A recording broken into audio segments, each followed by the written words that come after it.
day to be alive, and it's a great day to rank and today also draft some guys.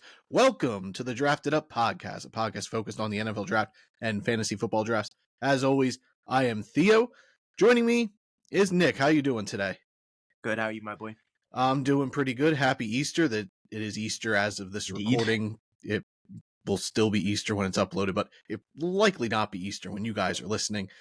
Today we're gonna kind of speed through, do our top 10 offensive tackle and top 10 offensive interior linemen today, and we're gonna do a mock draft. Kind of want to get another 2 or 3 mocks in before the draft, as we're getting real close to draft season, baby. I didn't realize that Milo was behind you. I could scare the shit out of me. Yeah. First appearance of the cat in the podcast. He is just lounging on the bed. I got the lights off. I got a little headache. But yeah, we're gonna do top 10 offensive tackles, top 10 interior, and a mock draft today. Before we get going there, you can follow us over on Twitter /X at @DraftedUp_pod. You can find us where you get your podcasts on Spotify or Apple. Search Drafted Up Podcast, or you can watch us over on YouTube. Just search Drafted Up Podcast or use the @handle @DraftedUp_pod. So, anything you want to touch base on before we jump into these ranks? No, I don't think so. Let's draft it up for Jesus today. We rising just like the big man in the sky. So, you want to start with interior? Or do you want to start with offensive tackles? Let's start interior, I think. Speed through interior. Talk a little more on tackles, I guess. Yeah, so a little different setup today because we do want to get the mock in. So we're going to cut the Couch Scout series here a little short. So we are going to do 6 through 10 and then touch base maybe on 1 or 2 of those guys that do 5 through 1 and not go through the whole top 5. We'll just talk about some guys here and there. And then same thing with offensive tackles because we don't want to keep you guys all day. So let's start it off. Give me your 10 through 6 for your interior offensive lineman. Oh my goodness, you're making me pronounce names that I'm not good with. All right, 10 is Kieran. Got nothing for his last name. How do you got that? Yale. The guy from Yale. Yes. Kieran Amagaji, as I believe what you say. Sure. He's my 10. 9 is Jordan Morgan. No, this is tackles. I was going to say, man, you're doing tackles. I swapped. I had it on interior. I switched to guards for some reason. Spoiler in a few segments. Yeah, indeed. All right, so 10 for interiors, Cooper Beebe. Okay. 9 is Dominic Pooney. 8 Christian McGonahay. Yeah. 7 Boston is College, Christian right? Haynes. Yeah, BC. Okay. Yeah. 7 Christian Haynes, UConn. 6 is Kieran Amagaji. All right, so you do have tackles in yours. I did not include my tackles in my interior, so I'll go through my 10 for interior lineman is Hunter Norzad, the center from Penn State. 9, I have Cedric Von Prawn, the center from Georgia. 8, Cedric Von Prawn was 9. 8, Zach Zinter, the offensive guard from Michigan. 7, I have Beau Limmer, the center from Arkansas. And 6, I have Cooper Beebe, the guard from Kansas State. I have tackles. So I have guys that I think can play guard, but I don't have all of them. It's just guys that I think could slide predominantly in. You're way lower on Christian Haynes than I am. You have him at 7? I have him at 7 on inside, yeah. But if you take out the tackle guys, he's my 3rd ranked center guard. Okay. So the guys that are above him are tackles. Pretty much all tackles. Okay. Except 2, yeah. All right. Anyone you want to touch base with there? Not necessarily. Okay, because we'll touch on Christian Haynes. I have him in my top 5. I was gonna say, I know you want to talk Haynes when you get 10, so yeah.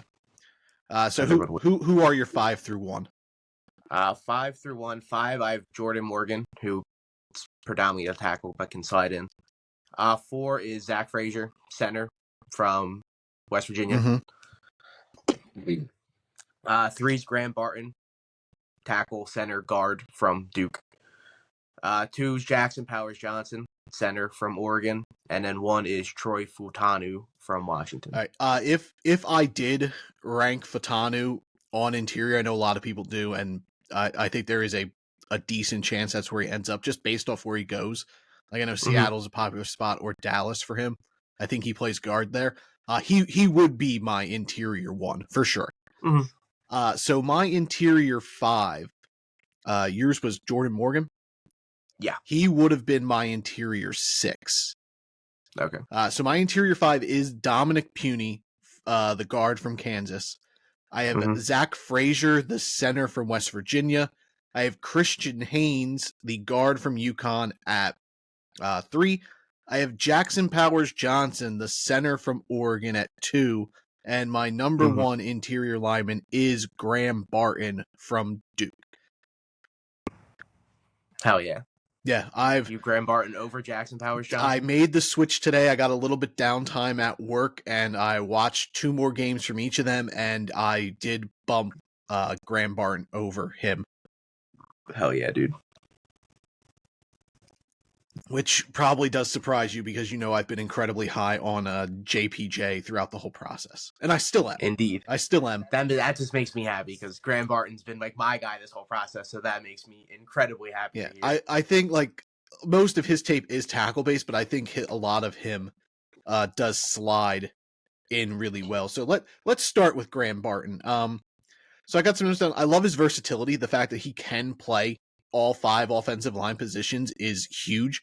Like I don't think he's going to be a great tackle. Like he lacks arm length and just like size in general. But inside, I think he's going to be incredible as a guard or even a center. He's a strong run blocker. He's got great hands, like his grip and the way he sustains blocks and displaces defenders is great. I do like his build. Like, he's got a really thick frame and low center of gravity. He's really balanced. His base is very nice. Yeah. He's also a great leader. Like, I just noticed, like, just reading up on him, like, a lot of, like, Duke people, like, think really highly of him. He's got a great work ethic. And even though he does have a lack of length, I think he is a guy that could slide out the tackle if you needed someone in a pinch based off injury and just kind of hold down the fort until that person's back, or even if it's just for the rest of the year. But I think interior-wise, he's a lockdown first-round pick, and I think I would take him before I would JPJ, which I did not have that stance as of a few days ago. Yeah, no, everything you said is pretty much spot on. His leverage is he never gets thrown off balance, which is kind of rare to see. His base is phenomenal. His technique's great. His football IQ is probably top 5 in the draft. He just knows how to play the game perfectly. I did notice that he's a little inconsistent on like some of his blocks. That's probably my main thing. Yeah, I think he tends to miss some blocks. Yeah, I think some of that could also be a length issue because you get those edge rushers, and he played tackle predominantly at Duke. Yeah. You get around him, the shorter arms, he's going to get beat a bit. Exactly. But he's definitely a better run blocker than pass blocker. But I think sliding inside will fix that sort of flaw for him on the next level because he's not going to have to worry about his arm length in particular, and because he's so base oriented and has a strong center of gravity, I don't think he's going to get beat too often off an edge, a interior defensive lineman coming at him. Oh yeah, no, I agree. If he would slide in permanently, that's his flaw is people get around him. So that wouldn't happen on the inside. So let's slide over to Jackson Powers Johnson. I still do like him, but I am worried about injuries. I know there's been some rumors that he's a little banged up, and that's why he's starting to take a fall in drafts. Like, I don't see him as often in first round. Like, I still do see him, but it seems to be less and less. And I did notice one of the games today, I think it was USC. He was gimpy a lot, and like he still played through it, so I appreciate like he's super tough. But like it he's a does dog. seem to come off that he does get banged up, and I know he also got hurt at the Senior Bowl too. Like he had a strong practice, but like he had a hamstring injury, so maybe there are some medical issues for him. But I do love his mix of size and athleticism. Like the dude's built like a wall. Like, he's got a good mix of power and athletic ability. He's really fluid when he has to move and kick out. Strong hands and upper body. I constantly see him uproot DTs. Like he's super strong. He does play a bit upright. And then like the injuries, like I said, I am concerned a little bit that might be like a nagging thing, which is pretty much why I did drop him down. Is that fact, and also he could play guard. I think he's predominantly going to be a center. And Barton's versatility was the final boost that kind of gave him the nod over JPJ. JPJ can also be a little grabby. He gets called a lot. But everything you said, his frame's perfect for the NFL. His hands are crazy strong. His ability to pull in the run game and on screens. Yeah, he moves so fluidly. Oh, yeah, dude. He pulls so well. You're a little low on Zach Frazier. Yeah, where you got him? I had him 4. 4? Okay. I have him, I guess, 3, if you take out my tackles. It's more of a, I really like Christian Haynes thing. No, I get that. That's kind of where I'm with Zach Frazier. Yeah, Zach Frazier's just a dog, dude. Yeah. Give me some Zach Frazier hype, and then I'll touch base on what I really like about Christian Haynes. Zach Frazier hype, 4-time heavyweight state champ wrestler, brother. World champion of the world. If you can find a wrestler at lineman, like it's almost the smoothest transition. You can see it, like the way he grabs people and he just throws them, brother. Oh, he's a dog. Like, oh yeah, for sure. I would love to see him slide into Detroit. He'd fit that grittiness that Dan Campbell loves. His first step once he snaps the ball is so fast, dude. He snaps and he gets hands on defensive players so fast.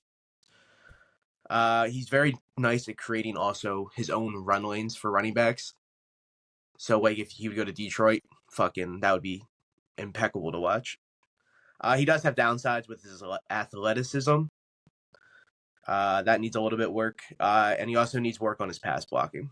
That's not as elite as his run blocking is. Yeah. So yeah, I do like Zach Frazier. I like Zach Frazier a lot. I have him.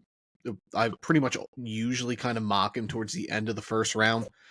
Now I don't usually put Christian Haynes in my first round, but that's more just me trying to balance out to what is happening in real life there. But because I would take Christian Haynes to the end of the first round. And I think like 2-3 years from now, we're going to look back at like this guy, Christian Haynes could be like a late second, early third. And we could look at him like, man, why did that guy not go round 1? But in terms of him, Haynes from UConn, I love his grittiness and his toughness. Like he finishes his blocks, he plays to the whistle. Like I saw a bunch of plays where he was kind of just throwing dudes down after the whistle blew, which I love. Like he's a complete mauler out there. He explodes in the contact. Like you mentioned Frazier's first step. I love Haynes's too. Like right when the whistle blows, he just gets right up and he just uproots the guy in front of him. He does have a little versatility. I think he could play center, but I think he's going to be a top level guard. He navigates really well into the second level and takes on like next level blockers, like linebackers, safeties, whatever. He's got really good awareness. Like he takes great angles, pulls outside really well, great timing and processing ability. He does lack a little bit of athletic ability and quickness, but he makes up with that for strength and just like a quick burst. And he does have a limited range too. He's got a little smaller arms, but I just think like his toughness, his grittiness, like just the way he plays, I think he is an elite potential interior lineman. Yeah, no, I also like him a lot. Pretty much everything you said. He's very nice at run blocking technique. That was something I noticed a lot. Yeah. And the second thing I do have listed is he plays through every single play. He does not stop. Does not stop. And like I love it. Like he might be a guy who gets some personal fouls called on him because he just plays through. It happens. Anyone else you want to touch base on before we jump into tackles? Those are the guys I've really listed here, so Yeah, good to move on. the only other one I had some stuff down for Dominic Puny, but I think he's a good sleeper. I would take him at the end of round 2. Like, I have a early 3rd round grade on him, a little higher on him than most people, but you say you're a little bit higher on him. yeah, but I think he's got good upside as a rotational guy because he can also play a little tackle. He's like a lower end Graham Barton. Yeah, I do have him on my tackle list, but it is lower than. Yeah. All right, let's jump into tackles. Give me your offensive tackles. Let's quick recap guards first. Interior. Okay. Go through your 10 through 1. 10, Cooper Beebe from Kansas State. 9, Dominic Puny from Kansas. 8, Christian Mahanahoy from BC. No. Yeah. Yeah, Boston College. Yeah. Christian Haynes from UConn at 7. 6, Kieran Abagaji from Yale. 5, Jordan Morgan from Arizona. 4, Zach Frazier from West Virginia. 3, Graham Barton from Duke. 2, Jackson Powers Johnson from Oregon. And 1, Troy Fatanu from Washington. Yeah, I had 10. I had Hunter Norzad from Penn State, the center. Center Cedric Von Prawn from Georgia at 9. Guard Zach Zinner from Michigan at 8. Bew Limmer, center from Arkansas at 7. Cooper Beebe, guard, Kansas State at 6. Dominic Puny, guard from Kansas at 5. At 4, Zach Frazier, center from West Virginia. 3 was Christian Haynes, guard from UConn. Jackson Powers Johnson, center from Oregon at 2. And Graham Barton, straight interior. He can play guard center from Duke at 1. Hell yeah. I will tell you, for sure, I don't have a full top 75, like, thoroughly done. My top 6 interior guys are in my top 75, so Cooper Beebe up right now are locked in to my top 75. Not bad. All right, so let's... Hey, you have it. You have a list. I do. Yeah. Cooper Beebe's not in it, but yeah. All right, let's jump to offensive tackles. Who are your 10 through 6? All right. Well, this is where I started because I messed up. 10 is Kieran Abagaji from Yale. 9 is Jordan Morgan from Arizona. 8 is Tyler Guyton from Oklahoma. 7 is Ararius Mims from Georgia. And 6 is Graham Barton from Duke. Okay, I don't have Barton in my list. But we are pretty similar.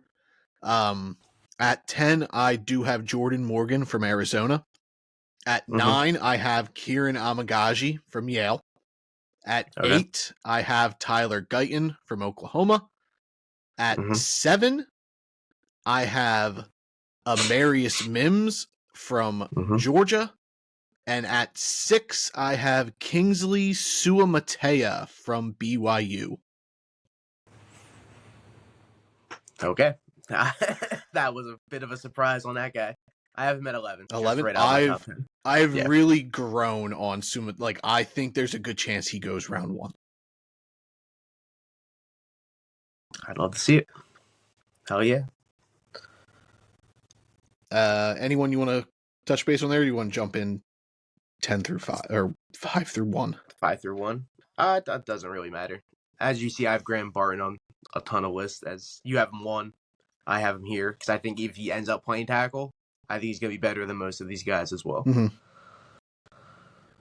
So who are your 5 through 1? 5, I have Fashanu from Penn State. Okay. 4, Troy Fatanu from Washington. 3, J.C. Latham from Bama. 2, Talisa Fuanga from Oregon State. And then 1 is Joe Alt from Notre Dame. I have J.C. Latham 5. You sound so thrilled. I just hate that I'm growing on him because I've been... he jumped from 4 to 3 today. I've been down on him throughout the whole process, but I'm starting to buy into J.C. Latham. He is my... I'm glad to hear He is my 5. I have Talise Fuaga, the offensive tackle from Oregon, at 4. I have Olu Fashanu, Penn State at 3. I have Troy Fatanu, Washington at 2. And Joe Alt, Notre Dame at 1.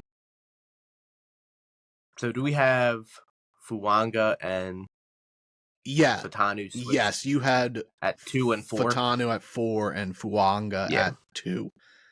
Those three guys, Fashanu, Fatanu, Fuanga.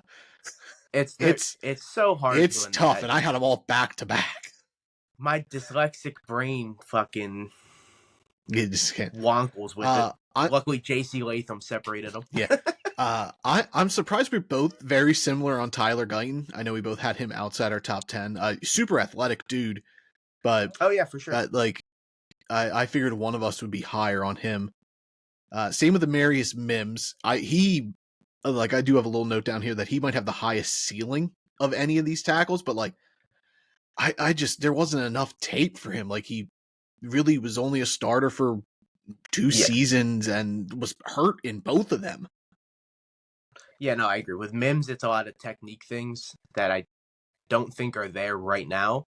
And I think they can be very coachable. But I would rather guys that know the game and already have the technique there. Like, Mims could be better than a lot of these guys, but it's not there now. Mm-hmm. And I get we have to project. Yeah. But I think you can project Fashanu. All these guys, I think, can be better than Mims. I think the NFL is going to really love Amarius Mims. Like come draft day, it would not shock me if he ends up going like top 15. Yeah, no, I agree. I think he's going to go a lot higher than I have him. I have him decently high, but I think he's going to end up, like you said, top 20 pick. All right, you're the J.C. Latham. He plays very tall. You're the J.C. Latham guy. Talk him up. Talk him up. The first thing I listed, dog, baby. He body bags any man that stands in front of him. He's so big. He's the perfect size for the NFL. Like I was really happy that he came in at 340 at the combine. And he's 6'6", 340. Because he looked like he was like 380 on tape. Yeah, dude. His quickness in the pass game is great for his size. He's very athletically gifted. He works in pretty much any scheme that you can run him in, that's what I love, dude. You can slide him in zone or anything, and he's gonna fit right in. His hands are like little grips, dude. Once he gets any bit of his hands on any defensive player, that guy's not going anywhere. But he does have a lot of flags in his college career, which probably is going to transition. That was originally why I had him so low. Was he was just so penalized. Yeah, and his techniques aren't there fully, but you can still see it in the run game that he has everything that you're looking for. Yeah. I've grown him. Like, I love his strength. Like, super strong dude. I think he could be a really, really good right tackle. I don't see a lot of potential on the left side. And I even think, like, if he struggles at tackle, I think he could slide into guard. I didn't put him on any really like guard scenarios, but like I think that potential is there if he would fail. I want to say his freshman year or sophomore, he ran a little guard at one point, I believe. Yeah, not a lot, but a little bit. Yeah, so I'll jump here to Olu Fashanu, who you had at 5. Yeah. Yeah, I believe. Yeah, I'm at 5. So a little bit lower than most people. Yeah, I still like Fashanu. I think he has a really huge ceiling, but like he does. Mm-hmm. It does worry me that like he struggles with run blocking and sometimes is a little robotic in his run blocking stance, and he definitely needs to get stronger. And Penn State's got a great program, so the fact that he hasn't got stronger there is a bit of a worry. He also does play a bit upright as well.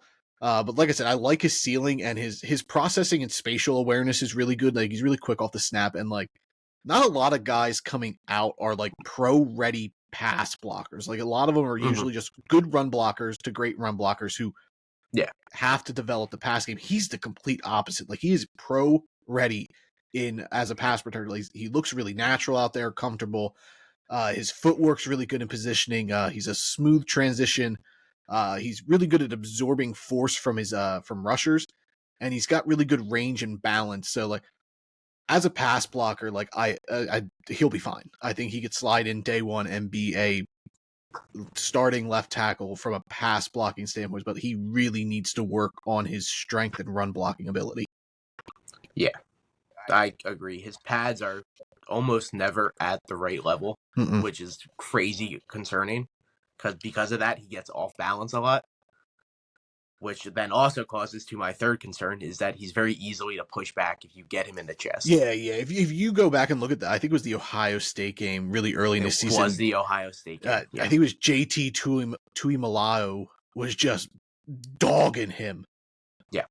It was crazy to watch. I'm like, how is this even happening?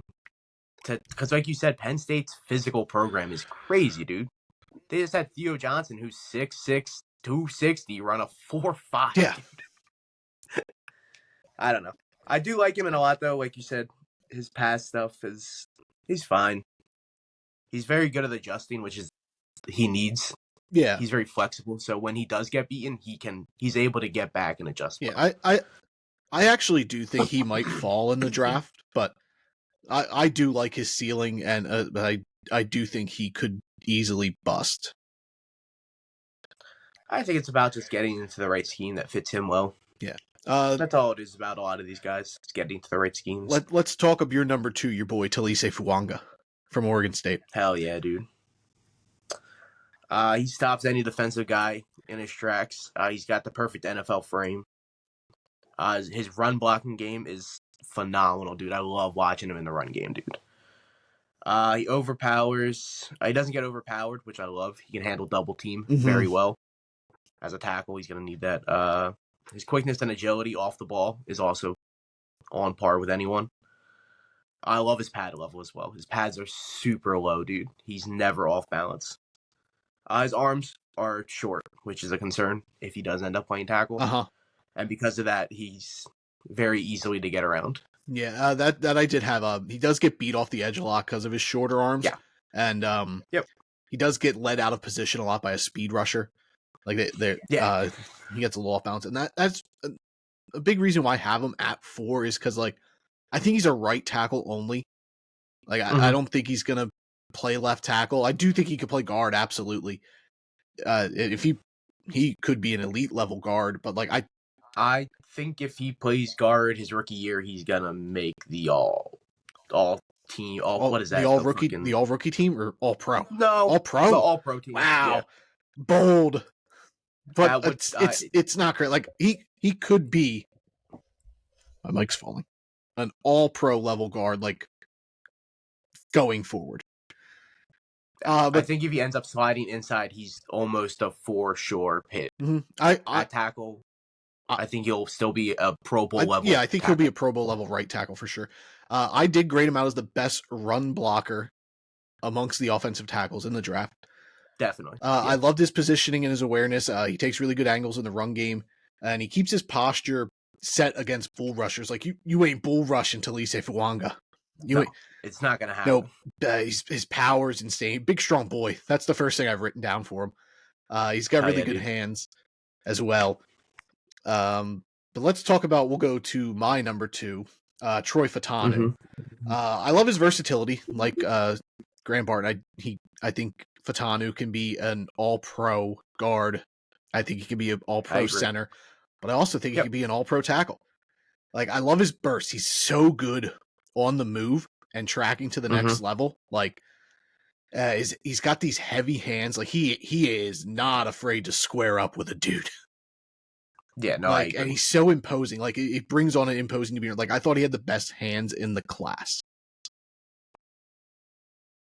His strong hands are crazy, dude, and they're always in the right place, which I love. They're never out of position. His technique's great. Nope, and like I know everyone was concerned that he had shorter arms, but he came in over the 34-inch threshold. He's got a really good blend of athleticism and power. He plays a bit long though, which kind of helps up for his size because he's only 6'4". So it does lead him to get out of position at times, which I understand. Then if you slide him in the guard, like he's not going to have to worry about being on the island, so his positioning isn't going to have to worry too much. But like I think you have to give him a shot at tackle first. Like I think like I get Tennessee didn't put Skoronski out there, and I think they should have. Like I think breaks my heart. I think Skoronski should have had a shot at tackle. I think Troy Fautanu is a better prospect than Skoronski. I have them pretty similar, yeah, for sure. I think Futanu and Fuaga both deserve chances at tackle, dude. And it'll break my heart if they don't get it. But if they don't, they're going to slide in the guard and they're going to be all pros for the next 10 years. Yeah. So, yeah. And with Fatano, I think it really does depend on. My mic is just not doing it today. I'm just having not today. a bad day. But I think it, like if he ends up in Seattle, he's going to play guard most likely. They have Abe Lucas and Charles Cross. And, I mean, he, like I said, it could be an elite level guard right off the bat. Mm-hmm. But let's touch base on both our number one tackle, Joe Alt. Joseph Alt. Notre Dame. Notre Dame, yes, sir. I mean, what is there not to like about this guy, dude? He's everything you want out of an offensive tackle prospect. I don't think there's flaws, obviously, but he's great off the line. His first step is impeccable. His size is what? He's 6'9". 6'9", 321. 6'9", and his pads are never high. I don't understand how it doesn't make sense to me. At 6'9", you're like, oh, that guy's gonna get off balance at some point. Yeah, like it doesn't happen. Yeah, usually those tall dudes, you're like, wow, they have a lot of concerns, and like they don't always work out. But like, you don't see that in Joe Alt's tape at all. No, his balance is crazy. His hands, I don't know if it's his hips or what it is, but his balance is crazy. Yeah. So I've in the time that I've like been into like watching tape and not just like reading reports, so like the last like 3-4 years, Joe Alt is my highest graded offensive tackle I've ever watched. But yeah, probably. Like his size, like you said, 6'9", 321. He's got 10-inch hands. He's got 34 1/4-inch arms. He's got an 82 3/4-inch wingspan. And like even with that size, like he's so athletic and he's got such great body control. And like his hand placement and footwork is always like he's always on point. Like he consistently out leverages defenders. He holds his blocks. He's really light on his feet as well.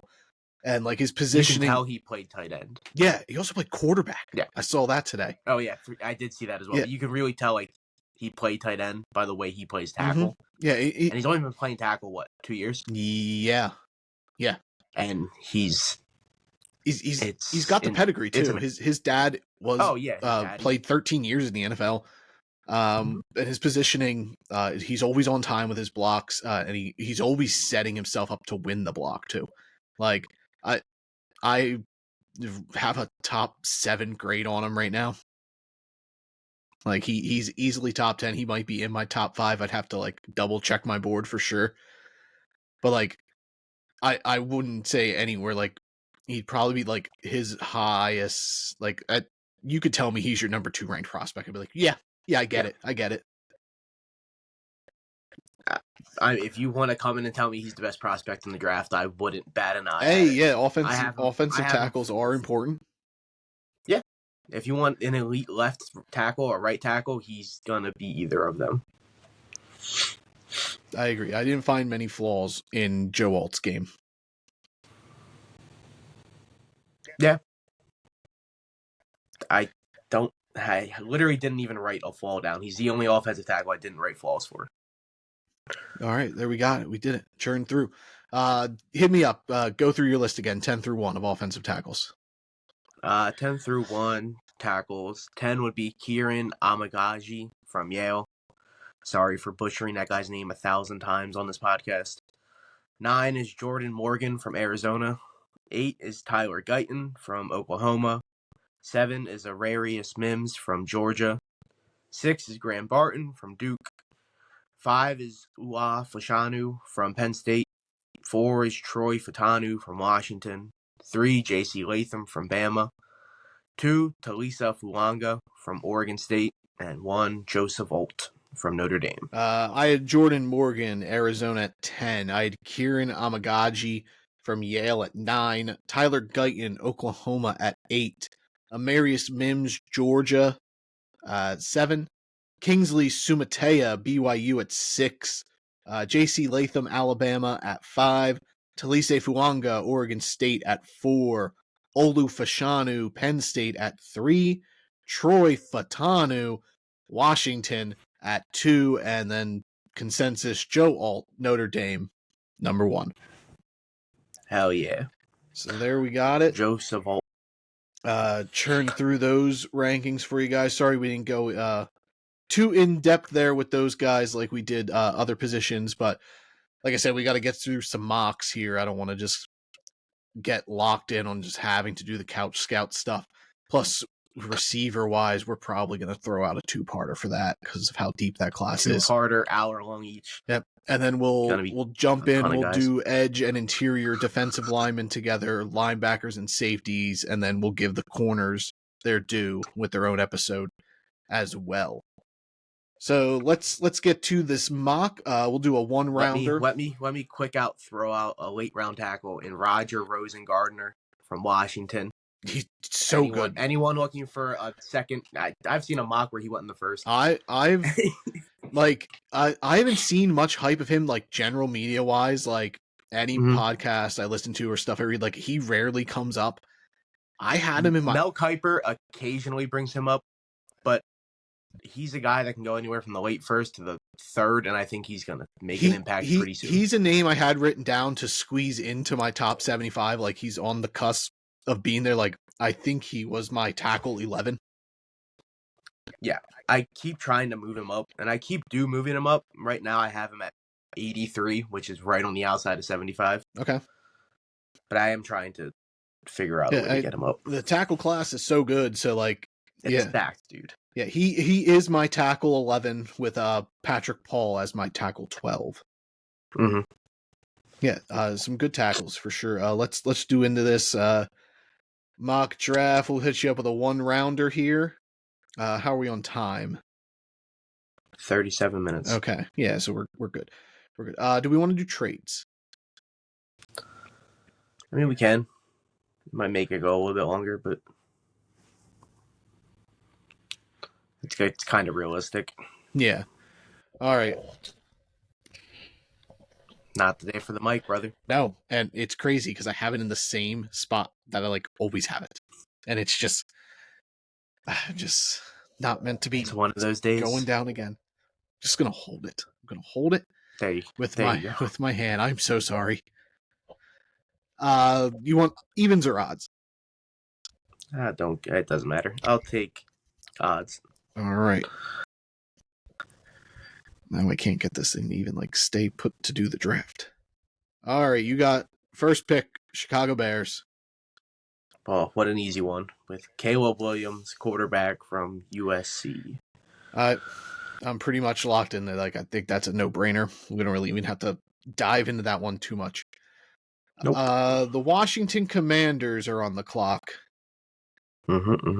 And I just want to see how this scenario plays out. It's getting a lot of buzz lately. I'm going to do J.J. McCarthy, quarterback from Michigan. Oh, man. That lunch I had didn't taste good coming back up the second time around. What a bad pick. Hey, I want to play a little different scenario to see how it works out. I like it. I'll buy into the report that if Jaden Daniels isn't there, New England's gonna look to move. Okay. I've heard those reports a lot, so I'm gonna pull with Jaden Daniels at 3. Jaden Daniels, quarterback, and his funky elbow. LSU too. His transformer elbow, baby. All right. I don't think Arizona's gonna move with Marv there. Okay. Mm-hmm. Like I think there's potential. Like maybe they move, like try to get some of the action, try to buy into Minnesota or Denver or Vegas trading up. Yeah. And then I could also see them then trying to then just immediately call the Chargers and be like, hey, we want to move into 5. So they can still get Marv. But like I could see that. Because like they did it last year. They moved up. They moved down from 3 and then moved into 6. But I am gonna just they have all these picks. They got it. They gotta eventually pick players. And why not pick potentially the best player in the draft in Marvin Harrison Jr. Get Kyler some weapons, baby. Because their receiving room is, no disrespect to Michael Wilson and Greg Dortch and I couldn't name another receiver on that squad.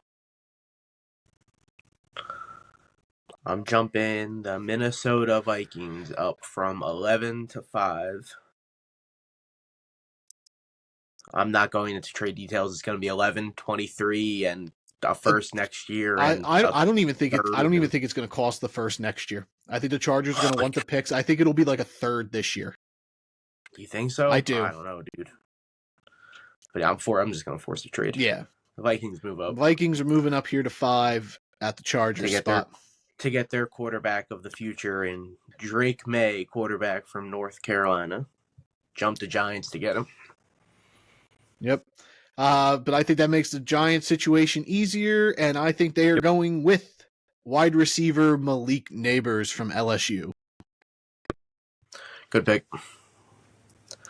Get Danny some weapons. I prefer Rome, but I see the appeal. This is another easy pick. Tennessee on the clock at 7. Tennessee on the clock, and they're drafting Joseph Alt from Notre Dame. Easy pick there. Atlanta at 8. Kind of where the draft gets a little bit weird. Yeah, because I don't think they're going offense. Mm-hmm. So that puts them at a corner or an edge rusher. And I don't know if anyone's moving up here. So I think with the way the board kind of fell, I don't think there's a real need for anyone to really move up. So I'm going to go. So AJ Terrell's contract is up after this year, I believe. And they likely do franchise him, but I think they're going to try to get back up in case like something doesn't work out there. And I'm going to go with the first defensive player off the board. I'm going Quinyon Mitchell, the cornerback from Toledo. Solid pick. Big fan of that guy. That puts Chicago back up at 9. Chicago, pick 9. Kind of go a little bit anyway. But I'm going to get a little bit spicy. They got Keenan Allen on a 1-year deal. And I think he's very easily the flop he can leave after this year. And in will slide Rome Odunze, wide receiver from Washington. I think that's where they would go. That puts the Jets up at 10. Offensive line is definitely something I'm looking at here. Even though they did sign Tyron Smith, traded for Morgan Moses. They also signed a guard. You could throw Brock Bowers' name out here. I think this is where it kind of starts getting his name getting buzzed. But those Tyron Smith's always hurt. So I'm gonna get a guy to shore up in case Smith does get hurt, who can also play anywhere. My offensive tackle too. I'm going with Troy Fautanu from Washington here to the New York Jets. So quick recap that top 10. We had Caleb Williams going 1, quarterback USC to Chicago. J.J. McCarthy, quarterback Michigan to Washington at 2. Jaden Daniels, quarterback LSU to New England at 3. Marvin Harrison Jr., wide receiver to Arizona at 4. Minnesota traded up to 5. They drafted Drake May, the quarterback from UNC. Malik Nabers, wide receiver LSU to the Giants at 6. Joe Alt, tackle Notre Dame to Tennessee at 7. Quinyon Mitchell, corner Toledo to Atlanta at 8. Rome Odunze, wide receiver, Washington, 9. And then Troy Fautanu, Washington, at 10 to the Jets. And that puts the Chargers up with their first of now 2 first-round picks. Indeed. The Chargers can kind of go a lot of different ways. You can obviously look at any of the weapons left on the board because they got none. Sold the whole team. It's kind of weird to watch. Yeah, it's such a strange offseason, and then it also wouldn't surprise me if they somehow won 10 games because Harbaugh's a great coach. I agree. But Harbaugh likes to play very old-school football with running the ball and using tight ends. So I'm going to snag him up Brock Bowers here at 11. I like that. A guy that easily could have just picked at 5 and said, fuck it. Yep. We're not going to wait, but why not trade back, get an extra first? I think 11's good for Bowers because I think he'd be a prime guy here for Denver at 12. So steal a guy from a division rival. And Yep. chances are there's a offensive lineman or a defensive guy who's strong available at 23. Oh, yeah, no, I agree. And Brock Bowers, if you want to argue, he might be the second best weapon in the draft if you want to go that way. Mm-hmm. I'm not going to say he is, but he's pretty good, dude. So Denver's up here. Not thinking any of the quarterbacks. Maybe Penix, long shot, but I'd love to see it, dude. I think Denver. You think someone trades up and they just trade back to get Penix? Maybe who we. They're kind of weak on draft picks, so They I think are. they'd be. Who's moving up though? Who were you thinking? Oh, no one in general. There's still because like maybe Fuanga's still there. I was gonna say Fuanga's there. Maybe Arnold, someone's corner 1. Yeah. I'm gonna stay put though. I think the Broncos, they have a pretty weak roster. They need to get some good football players in the locker room.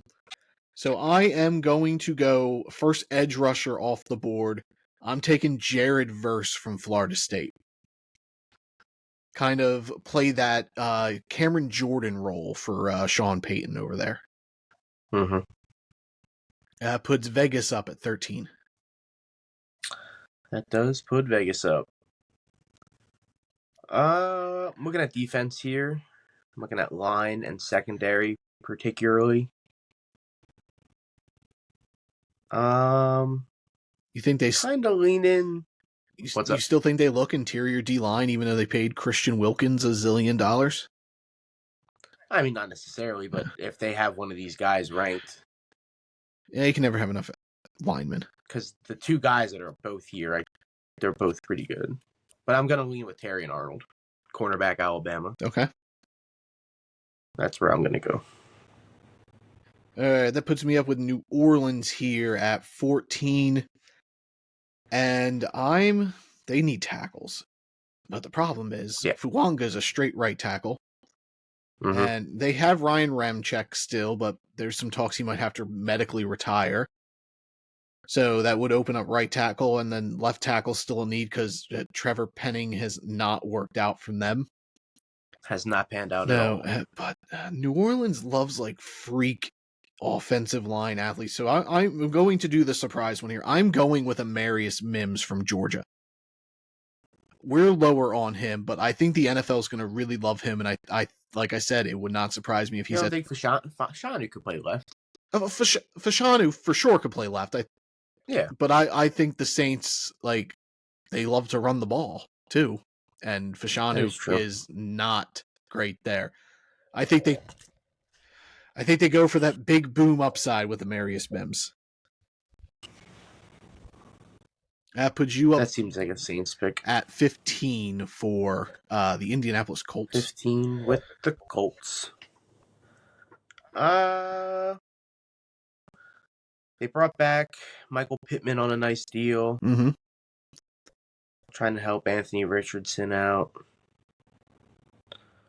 I'm going to lean towards...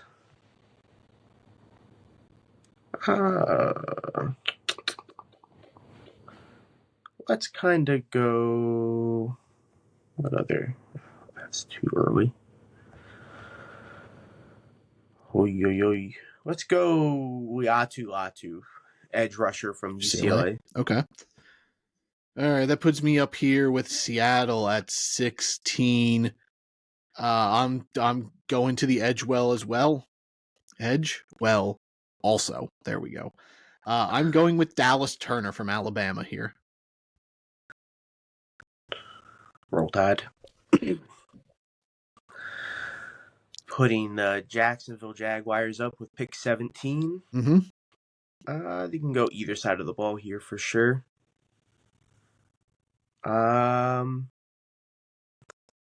Let's go with Talisa Fuaga. He could play any spot on their line. I like that. Maybe. They could move Anton Harris over to left, slide Fuaga in at right, or even put him in at guard. Though they locked up Ezra Cleveland. So that puts me up here at Cincinnati. I think this is where the fall stops for Olu Fashanu, and that's where I'm locking him in. Offensive tackle Olu Fashanu here to the Bengals at 18. They got to do something to protect Joe Burrow, dude. Yeah. And that puts the Rams up at 19.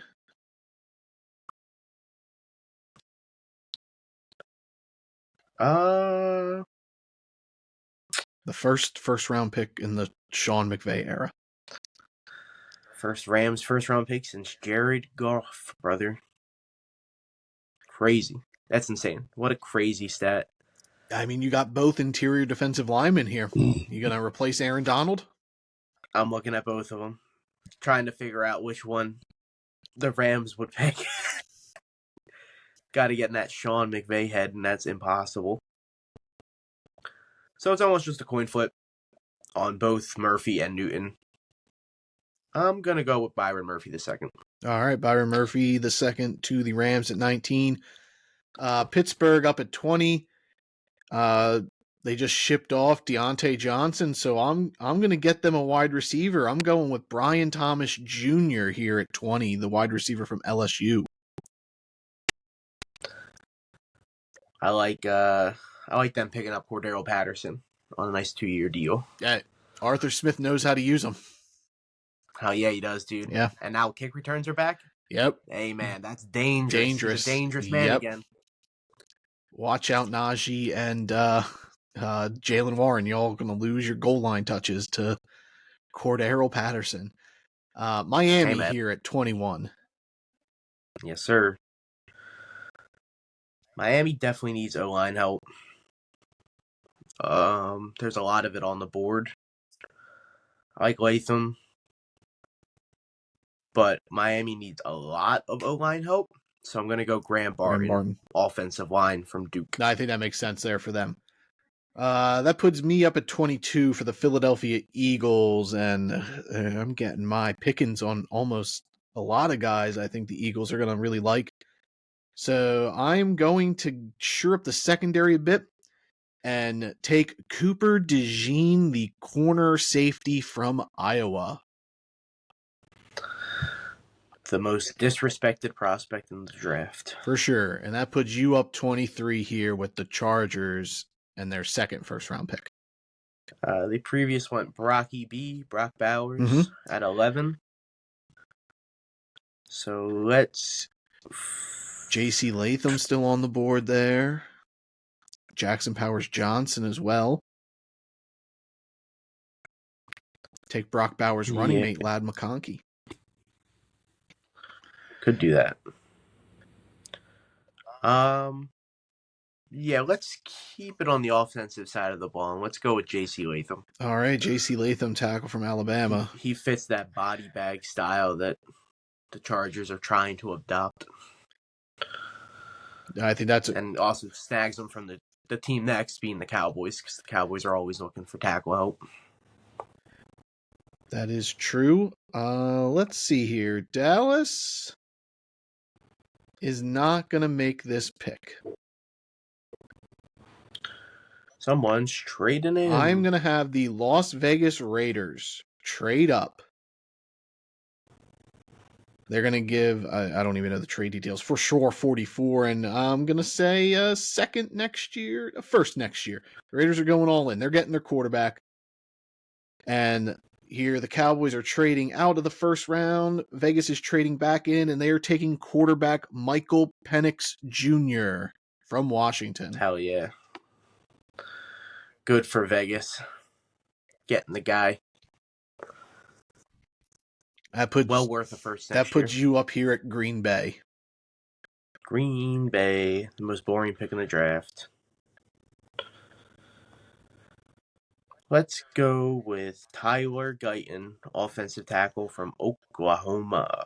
All right. Green Bay does love developing their tackles, so taking a developmental guy like Guyton does make a ton of sense here for them. Yep.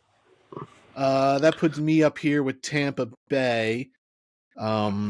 There's the kind of easy pick with Jackson Powers Johnson with the Bucs center, Jansen retiring, but I don't think that's the route they necessarily go.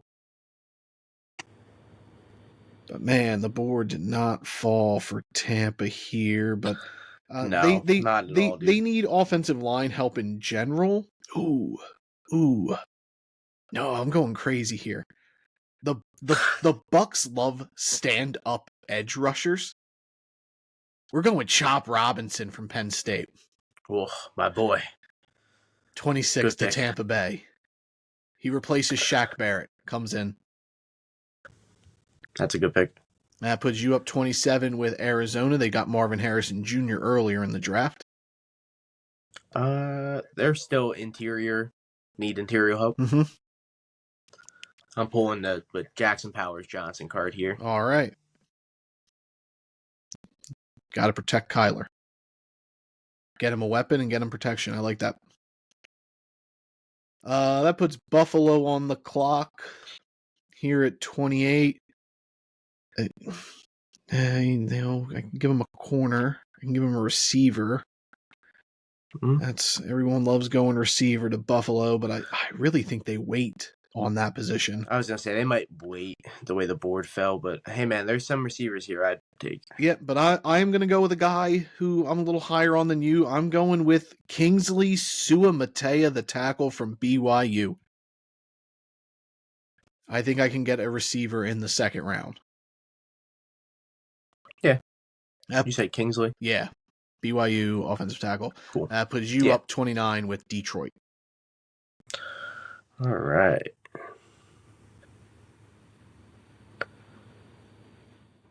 I'm going to get a guy that I'm pretty high on into the first. I'm going to get Zach Frazier, center from West Virginia. All right. Probably plays guard initially there in Detroit. But perfect transition because their center's always talking about retiring Ragnar. I like that pick a lot. Frazier, he feels like a Detroit Lion. I agree. He's a dog. That puts me up for Baltimore. I usually like going offensive line here. They traded their right tackle. They lost their starting guard. So I'm going to go with a guy who I'm not as high on, but I'm going Jordan Morgan from Arizona. He can play a little tackle, play a little guard. Pick. Yeah. And they did some private workouts with him. So I think it's a guy they'd be looking at. Yeah, definitely. Putting San Fran up with pick 31. I'm going to go with Nate Wiggins from Clemson. He's a guy that can slide in there, help the defense a lot. Mm-hmm. I like that. Good speed on the back end. And that puts up Kansas City at 32. And I'm skipping receiver. I'm not looking. I do like AD Mitchell here, but I'm watching Johnny Newton fall down this draft board, and now I can pair him with Chris Jones on that defensive line. And I think that's a no-brainer BPA situation here for the Chiefs. I'm going Jerzon Newton, defensive lineman from Illinois, to end the first round. Yeah, man, that's a good pick for Kansas City to end the draft there. Yep, like Andy Reid loves a guy that can slide in there. Yep, Spags and Andy Reid. He doesn't have to play every down. Love rotating guys, and you get Johnny Newton on a rotation, count me in. There we got it. First round in the books. We'll recap that. Caleb Williams, quarterback, USC, 1 to Chicago. Washington at 2 takes. Had to get one more Mike Fall in there, baby. Takes J.J. McCarthy, the quarterback from Michigan. 3, New England takes Jaden Daniels, quarterback from LSU. Marvin Harrison, wide receiver, to Arizona at 4. Minnesota trades up to 5 and drafts their quarterback of the future, Drake May from North Carolina. 6, the New York Giants take Malik Nabers from LSU. 7, Joe Alt, the tackle from Notre Dame, to Tennessee. Atlanta at 8 takes Quinyon Mitchell from Toledo, the corner. 9, Chicago takes Rome Odunze, wide receiver, Washington. 10, the New York Jets take Troy Fautanu, tackle from Washington. 11, which is now the Chargers, they take Brock Bowers, tight end, Georgia.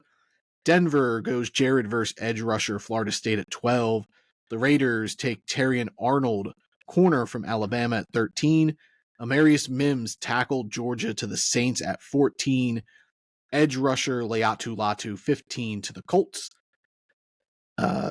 16, the Seahawks take edge rusher Dallas Turner, Alabama. We got Talise Fuanga, the tackle from Oregon State, going 17 to the Jaguars. Olu Fashanu, tackle Penn State, to the Bengals at 18. Byron Murphy, the second interior defensive lineman, to the Rams at 19. 20, Brian Thomas Jr., wide receiver from LSU, to the Steelers. Graham Barton, versatile offensive lineman from Duke, to Miami at 21. Cooper DeJean, the corner safety from Iowa, to the Eagles at 22. J.C. Latham, the tackle from Alabama, to the Chargers in this pick at 23 that they got from Minnesota. The Raiders trade up to 24 and draft quarterback Michael Penix Jr. from Washington. 25, the Green Bay Packers take Tyler Guyton, tackle Oklahoma. Tampa Bay at 26 takes edge rusher Chop Robinson from Penn State. 27, the Cardinals, with their second first-round pick, take Jackson Powers Johnson, center from Oregon. Buffalo at 28 takes Kingsley Suamataia, the offensive tackle from BYU. 29, the Detroit Lions take Zach Frazier, interior offensive lineman, West Virginia. 30, Baltimore takes offensive lineman Jordan Morgan from Arizona. 31, Nate Wiggins, corner, Clemson, to the Niners. And then 32, Jerzon Johnny Newton, the interior defensive lineman from Illinois, to the Kansas City Chiefs. And that'll do it. We're gonna wrap up this podcast. Hell yeah, brother. There you go. We got a lot accomplished here today. Did our interior linemen. Had a lot of linemen drafted there. We had a nice run of like 4 or 5 in a row at the end. I was gonna say we got a lot of linemen in the draft, so yep. So kind of fits well with the episode there. We got our top 10 interior, got our top 10 offensive guys, and we got a mock today. Busy day. Thank you for joining us here at the Drafted Up Podcast. As always, you can find us on YouTube, search Drafted Up Podcast, or with the @DraftedUp_pod, which is also our Twitter/X handle. And then Spotify, Apple, Drafted Up Podcast. It's been real, guys. Thank you for joining us here. Stay alert, stay alive, and thank you for listening to the Drafted Up Podcast. Adios.